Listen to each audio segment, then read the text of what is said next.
अरविंद केजरीवाल को फिलहाल कोई राहत नहीं मिलेगी, कोई प्रोटेक्शन नहीं मिलेगी। ईडी की कार्रवाई पर किसी तरह की रोक लगाने से हाईकोर्ट का इनकार।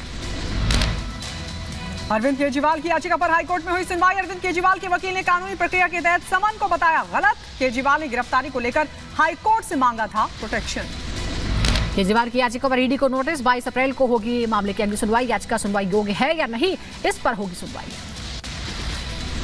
स्टार्टअप महाकुंभ में प्रधानमंत्री मोदी ने विपक्ष पर साधा निशाना। बोले स्टार्टअप तो कई लोग करते हैं लॉन्च, राजनीति में तो कुछ लोगों को बार बार लॉन्च किया जा रहा है।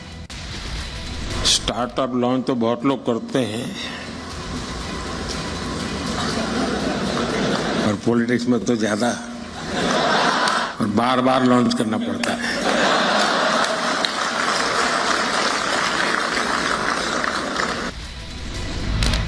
भारत मंडपम में पीएम मोदी ने स्टार्टअप महाकुंभ को संबोधित किया। कहा देश भर में तेजी से बढ़ रहे स्टार्टअप, दुनिया में दिख रही है युवाओं की ताकत।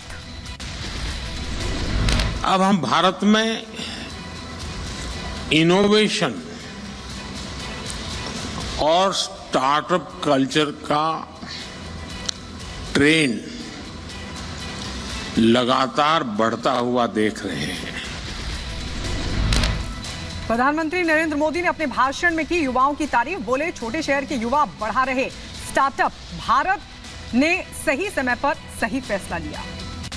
भारत ने सही समय पर सही निर्णय लिए, सही समय पर स्टार्टअप्स को लेकर काम शुरू किया। झारखंड में बीजेपी को बड़ा झटका लगा है। मांडू से बीजेपी विधायक जयप्रकाश पटेल कांग्रेस में शामिल हो गए हैं। कांग्रेस प्रदेश प्रभारी ने दिलाई सदस्यता। लोकसभा चुनाव को लेकर बोले चिराग पासवान, गठबंधन के जीतने का किया दावा। 400 पार की कही बात। लक्ष्य हम सबका है 400 से ज्यादा सीटें जीतने का। प्रधानमंत्री आदरणीय नरेंद्र मोदी जी के इस लक्ष्य को गठबंधन के तहत हम तमाम साथी मिलकर हम लोग जीतेंगे, ये विश्वास है। लोकसभा चुनाव की तैयारियों को लेकर बोले जाप अध्यक्ष पप्पू यादव। कहा सभी सीटों पर हमारी तैयारी है, हमें मिल रहा है लोगों का समर्थन। मेरी तैयारी तो सभी सीटों पर है, निश्चित रूप से। उसमें क्या, पूर्णिया तो मेरी जिंदगी है, मेरी लाइफ लाइन है। पूर्णिया से अलग ना मैं हो सकता हूँ, ना पूर्णिया मुझे कभी अलग कर सकता। लालू और तेजस्वी यादव से मिले पप्पू यादव। बीजेपी को 0 पर आउट करने की रणनीति पर की चर्चा। महाराष्ट्र के ठाणे में शिवसेना एकनाथ शिंदे गुट के नेताओं की बैठक हुई। सीएम एकनाथ शिंदे ने बैठक की अध्यक्षता की। कई महत्वपूर्ण मुद्दों पर चर्चा की गई। बीजेपी महाराष्ट्र उत्तर भारतीय मोर्चा के अध्यक्ष संजय पांडे ने उद्धव ठाकरे पर साधा निशाना। कहा सत्ता और कुर्सी के लालच में उद्धव कांग्रेस से भी आगे निकल चुके हैं। मुझे लगता है सिर्फ आपका कलमा पढ़ना बाकी रह गया है, बाकी धर्म परिवर्तन तो आपने उद्धव जी कर ही लिया है। और हिंदू विरोधी जितनी गतिविधियां हैं, आप तो कांग्रेस से भी ज्यादा आगे बढ़ करके काम कर रहे हैं। लोकसभा चुनाव को लेकर एक्शन में डीएमके जल्द जारी करेगी घोषणा पत्र के साथ उम्मीदवारों की लिस्ट।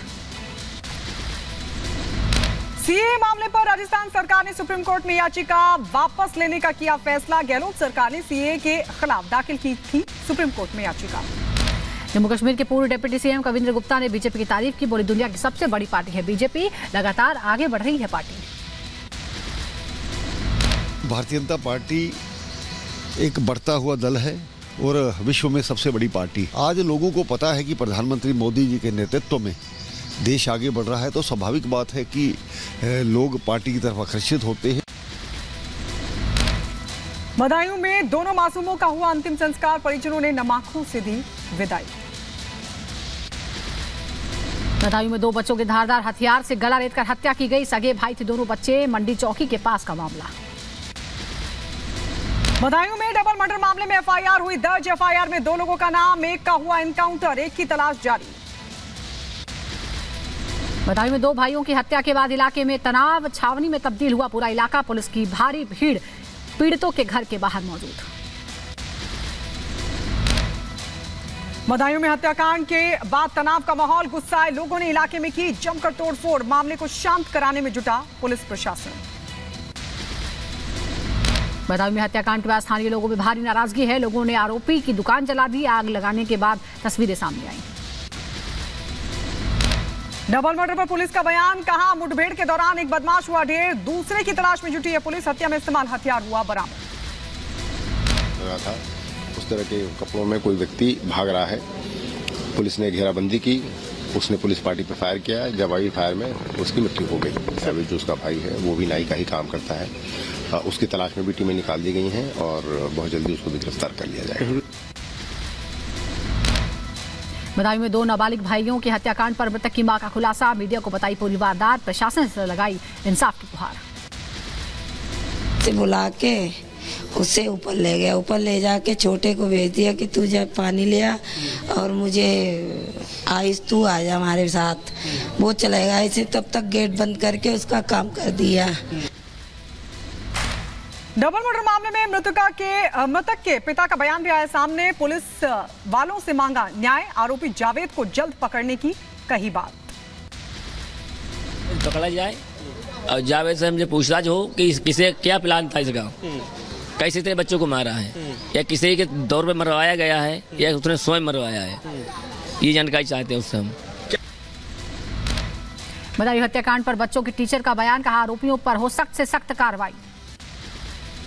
मैं चाहता हूं कि इसमें सत्यता को खोज करके और जिन्होंने ये कड़ी से कड़ी सजा दी जाए, तब ये सभी को सांत्वना मिलेगी। हत्याकांड के बाद परिजनों में पसरा मातम। मृतक की दादी का रो रो कर बुरा हाल। पुलिस ने मामले में सख्त कार्रवाई की बात कही। आप सोच रहे हो कि हमारे दिल पर क्या बीत रही है, ये तो आप खुद जानो। ये जो बात क्या पूछ रहे हो? मेरे दिल में मेरी सब्जी बना डाली मेरे बच्चे की, मैं क्या बताऊं। बदायूं हत्याकांड को लेकर सपा के आरोप पर बीजेपी का पलटवार, कहा घटना पर सपा कर रही है घटिया राजनीति। अपराधियों के खिलाफ हो रही है कठोर कार्रवाई। समाजवादी पार्टी घटिया राजनीति पर उतर रही है। घटिया राजनीति करके व्यर्थ के आरोप कर रही है, जबकि सच ये है कि योगी आदित्यनाथ सरकार ने ऐसे किसी भी मामले में पूरी कठोरता से कार्रवाई करने का हमेशा उदाहरण दिया है। इस मामले में भी एनकाउंटर करके अपराधी को मार गिराया है। बदायूं केस पर समाजवादी पार्टी का बीजेपी पर हमला, कहा तनाव पैदा कर रही है बीजेपी, घटनाओं को खुद दे रही अंजाम। नहीं, भाजपा की अनर्गल आलाप है। 2 बच्चों की मौत किसके अंतर्गत हुई? भाजपा का सांसद है, भाजपा का विधायक है, भाजपा की सरकार है, भाजपा की थाना है, भाजपा की पुलिस है, और आरोप विपक्ष पे लगाते हैं। शर्म आनी चाहिए। बदायूं हत्याकांड को लेकर सपा ने बीजेपी पर साधा निशाना। ट्वीट कर लिखा, यूपी में दंगा खड़ा करके चुनाव जीतना चाहती है बीजेपी। समाजवादी पार्टी के ट्वीट पर बीजेपी नेता सिद्धार्थ नाथ ने किया पलटवार, कहा धर्म के नाम पर राजनीति करती है समाजवादी पार्टी।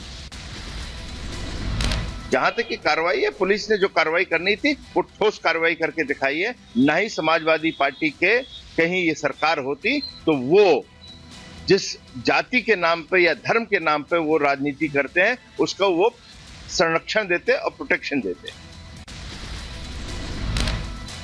सपा के आरोपों पर बीजेपी सांसद दिनेश शर्मा ने कहा, अपराध करेंगे तो एक्शन होगा। पुलिस के एक्शन पर दर्द क्यों हो रहा है? सपा को 2 बच्चों की हत्या की चिंता नहीं। अपराध करोगे तो अपराध के लिए पुलिस के पास जो कुछ है, पुलिस से कठोरतम कार्रवाई अपने अधिकारों का प्रयोग करते हुए करेगी। समाजवादी पार्टी को घटना पर दुख नहीं है, वो जो अपराधी मारा गया उस पर दुख है। बदायूं घटना पर समाजवादी पार्टी के ट्वीट को लेकर बोले बीजेपी के नेता मुख्तार अब्बास नकवी, कहा राजनीतिक फायदा उठाने की कोशिश कर रही है सपा। किसी की धार्मिक आस्था उसके अपराध का सुरक्षा कवच नहीं हो सकता, लेकिन अनफॉर्चुनेटली कुछ लोगों को हर समय उनके वोटों की गिनती नजर आती है। ऐसे जघन्य अपराधियों को भी वो अपने वोटों की गिनती के तौर से या वोटों की उगाही का सामान बना लेते हैं। बदायूं डबल मर्डर केस पर कांग्रेस सांसद प्रमोद तिवारी का बयान, कहा दोषियों और समर्थन करने वालों के खिलाफ होनी चाहिए कड़ी कार्रवाई।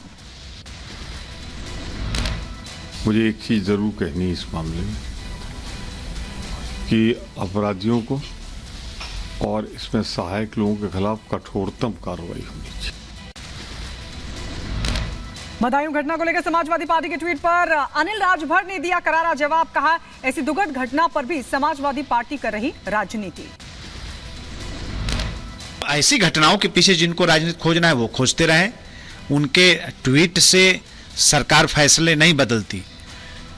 जो न्याय है वो भाजपा सरकार में होके रहेगा और दूसरा आरोपी भी बहुत देर तक नहीं बच पाएगा।